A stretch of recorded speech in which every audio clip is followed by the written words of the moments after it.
Good afternoon, everybody, and welcome to Behind the Brand. Today we have two really special guests, top producers and leaders of the Hartman and Demers team, Ben Hartman and Kristen Demers, and they are some of the top sales producers in all of northern Palm Beach County, and they've been doing it at a high level for a long time. Perennial $30 million producers. They're halfway to that point already this year. They're going to have a big end of the year, and they do a lot for our company from a sales standpoint. And they're also pretty good guys, and we're really, really excited for them to be here and be a part of Illustrated. Thanks for doing this, guys. Thank you. Yeah, absolutely. We kind of got the back and forth. We got two, and we hadn't done an interview with two just yet. So hopefully I don't fall on my face and screw it up. But it's a team, and you've got you've got your wife and your mom involved in the or your dad involved in the company too, and so it's kind of a family affair. But my observation is that you both have different strengths and obviously different personalities, and you each bring something to the table, and it all adds up to this recipe of success of giant sales that you guys seem to churn in and year out, and you've had a big run up over the last 4 or 5 years. But kind of talk about the team, and I guess I'll start with you and let you talk about the team and then talk about that recipe and what you guys do to make the wheel work. Well, it's been a lot of fun, and I've been doing this 14 years now. Wow. So yeah, my wife and my father joined me in 2012 in getting their licenses, which has been really helpful. But that was an ugly year, so that was not good. Well, we'll get to the start of back in 2009 when no one wanted to help me out or give me any education on anything. So it was kind of a school of hard knocks for a little bit. But I'd say I met Christian probably somewhere back in 2013 or 14. Okay. If he wants to remember that far back. Look, with me, it's all about having fun. And I always, from the moment I met him, which was actually on the golf course, I always knew he was a pretty successful guy and a very intelligent guy. But he was also kind of wanting to be maybe the quietest guy in the room. He was pretty reserved, and he didn't want people to know. He's usually the smartest guy in the room, too. Exactly. He didn't want people to know at the time he was the smartest guy in the room. Yeah. So luckily the friendship kind of built from there, and at some juncture he decided, hey, you know what, maybe we'll do some things together too. And so far that's worked out okay, and he's still keeping me around. And he's still keeping you around. That's not a bad thing. Well, you met on a golf course, and of course you grew up playing golf and did that very hard for a long time, and you probably fish and dive a lot more than you play golf now. Correct.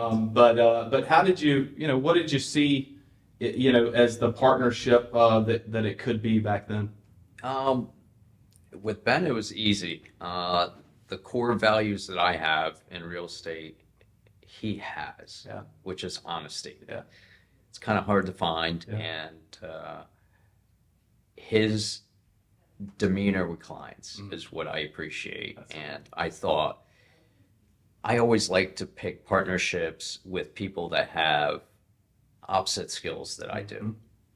Even though bringing a deal to a close is the idea, how you go about it and different strengths and weaknesses you have. And I think him and I complement each other quite well in that respect. So to me, it was an obvious partnership. You had the great friendship along with it. So far it's worked out fantastic. Well, it's working out really well for us, and we're really proud to have you guys. Then, what kind of talk about this market and what's happening out there. There's a lot of people that that are from a real estate standpoint are a lot of people that are confused, a lot of people that are getting out of the business, a lot of people that are still busy like crazy, very few. A lot fewer than there were last year or the year before that, and you guys are in the middle of that. But kind of talk about what are you guys doing that's different, that's continuing the momentum, because it's not sustainable in every team or every company out there. So I have fun with this, and it all goes down. It always does. It comes back to basics, just like in golf or any other profession.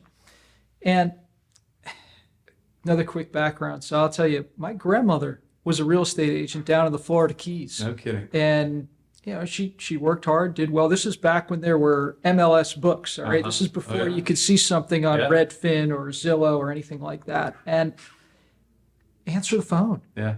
Pick up the phone. Yeah. Call the leads. Yeah. The basics. Maintain a good sphere. Maintain good relationships. If you do that, you can create opportunity, and that's what we're tasked with on a daily basis. It's how can we create something positive for someone? Let's make it a good experience too. Yeah. How many houses are you going to buy in your lifetime? 3, 5. Most people aren't going to buy 20. No. But we're going to do, 30, 40 something deals a year, 300 plus over a short period of time.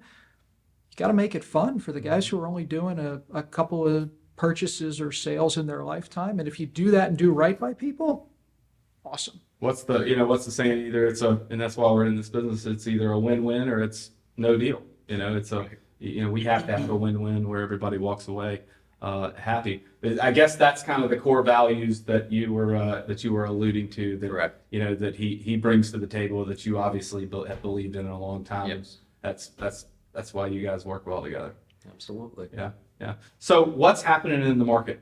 It is absolutely you pick up the paper, you read the news, and you don't know whether you're talking about the Northeast, you're talking about here locally. You don't know if these outlets are if they're talking about prices dropping, which we have not seen here in South Florida. What's happening out there? Kind of cut through a little bit of the fogginess for us. Well, I think our area, you hit it. A lot of people like to quote national averages, and I go, well, the greater Jupiter area, the Palm Beaches, I go, it's its own bubble. Which through education, you be patient with people and you explain to them. It's definitely the supply we have and the demand. There's the imbalance, which is keeping us maintaining or appreciating in value. Yeah. When a lot of other markets are starting to go down or are flattened out, the cat's out of the bag. We have a slice of paradise, and it's been highlighted by some of the famous people that have started moving here and over mentioned Jupiter, and people vacation here. Yeah. And it's pretty evident once you come here. Same reason I moved here permanently. It is a slice of heaven. Yeah.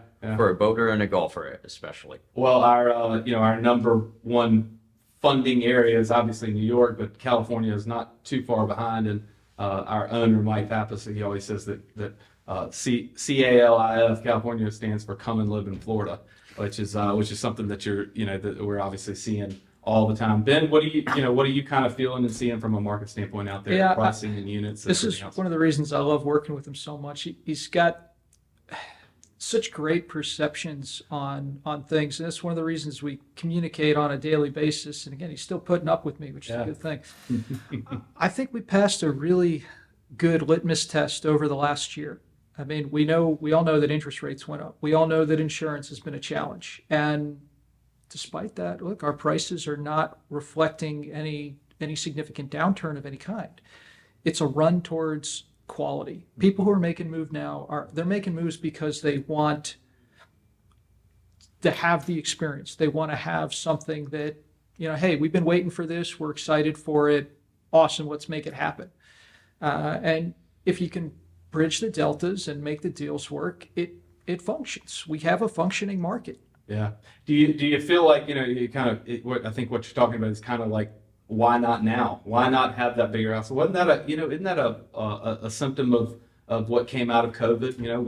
Why not have a bigger house? Why not move to Florida and stop shoveling snow and being miserable up here? I mean, all of that mindset, we see it here. It's a beach lifestyle, and it seems to be what's driving people more than other things. Yeah, and I think a lot of people, California, New York markets, what COVID did was change the office dynamics.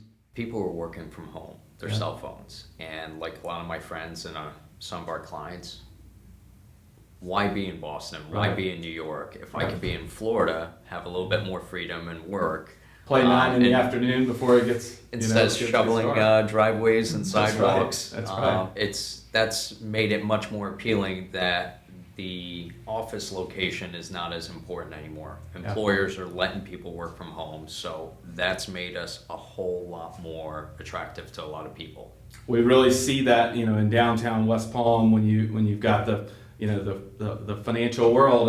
There's not there. I think it may be intentional that there aren't a ton of. There are headlines down here, but most of those people are here and not in Manhattan anymore, and that's evidence when when you drive around and you go to lunch on the island over there. Mm-hmm. So what's what do you think's on the horizon for the market? What do you think's on the horizon for you guys in terms of focus? I mean, this is a top heavy business. There are people that are successful and people that are a lot more people that are not successful. What do you guys want to concentrate on so you can continue to take care of people like you have over these last 15 years or so? Well, I believe, like him and I talked about, focus on doing right by people. Yeah. If that's your sole purpose is to make good deals, do right by people, your business will grow. If your focus is commission, you're going to have a hard time. Yeah. And that's, I think, something we've done pretty well. Y'all do Take care of our people. Word of mouth does happen, and people will keep coming back to you. We say it at Illustrated that we want to operate with an infinite mindset, meaning we don't think about the transaction, we think about the customer over the lifetime of that customer and of ourselves. Correct. So, all right, so I got one more question. It's kind of and I'll start, Kristen, I'll start with you, but and you have lived all over the world and you've met lots of different people and famous people and different interesting characters out there. But if you could have dinner with anybody in the world, whether they're living or they're deceased, who would that be? 22-year-old Bill Gates. Oh, yeah. You'd learn a few things from him, I would imagine. It's to have the conviction to do what he did. Yeah. When everybody says no. And to be a true innovator and a game changer. Yeah. I mean, who better to learn from? He changed the world. There's no doubt. All right, Ben, what do you think? All right, so mine might be a little on the sappy side, but we like sappy. I'd say it's my mom. Yeah. And I say that for a few reasons. So unfortunately, we lost my mom in 2017 to cancer, but she's a big reason behind why I'm in real estate now, not just supporting me and telling me to get my license, but share something. I'm not even sure I mentioned this to you yet, but in some way, shape, or form, I was always involved in real estate. My grandfather he even did some development back in the Keys in the 70s. And I told you my grandmother was a real estate agent for a period of time. Well, I inadvertently sold my first house at the age of 7 to my youth soccer coach when my parents were moving to Florida. I didn't know it really at the time, but and ever since then, my mom had kind of pushed me and said, all right, you should do this. That's the thing. So there's a lot of emotion attached to it, so definitely. Yeah, that's that is very, very cool. Very cool. And was that the real estate agent grandmother, was that the mother of Yes. Okay. Yes, on the maternal side. Yeah. Okay. All right. So I guess it's always in there, and like I said, you got to have fun with it. Yeah. So well, continue with the basics. Great answers, and also a reflection of why we appreciate you guys so very much at Illustrated, and thanks for all you do, and Allie added the company, but thanks for sitting down today. Thank you. Thank you.